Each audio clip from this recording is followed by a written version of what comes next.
interpreter. The team disappeared more than 2 weeks ago while looking into recent alleged rights abuses. As negotiations for the renewal of the mission continues, the US ambassador to the United Nations, Nikki Haley, had this to say.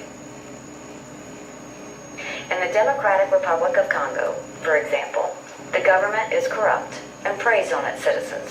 At the same time, the UN peacekeeping mission is mandated to partner with the government to consolidate peace and security. In other words, the UN is aiding a government that is inflicting predatory behavior against its own people. We should have the decency and common sense to end this.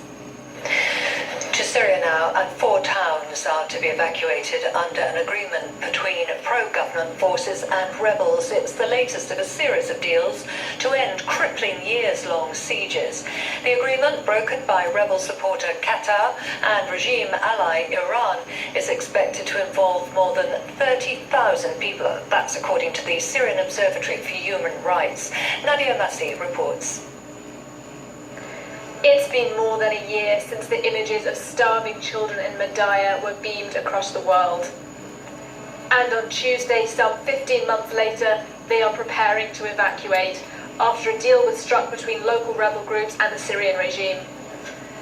Residents of Madaya and Zabadani, another rebel town in Damascus province, have been living under brutal siege for over 2 years.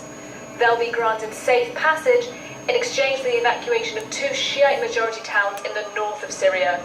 Foua and Kefraya are 2 pro-regime enclaves encircled by rebels in the Islamist stronghold of Idlib.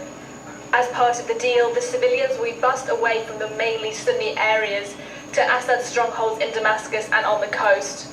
The Syrian government has touted such exchanges as a way to end the war, but critics say the regime is pursuing a policy of demographic change, forcibly displacing its opponents away from government heartlands in the west of Syria. Parts of Yarmouk camp in southern Damascus will also be evacuated. The deal was brokered by rebel-backed Qatar and staunch regime ally Iran. It's estimated that over the course of the next 60 days, some 30,000 people will be evacuated.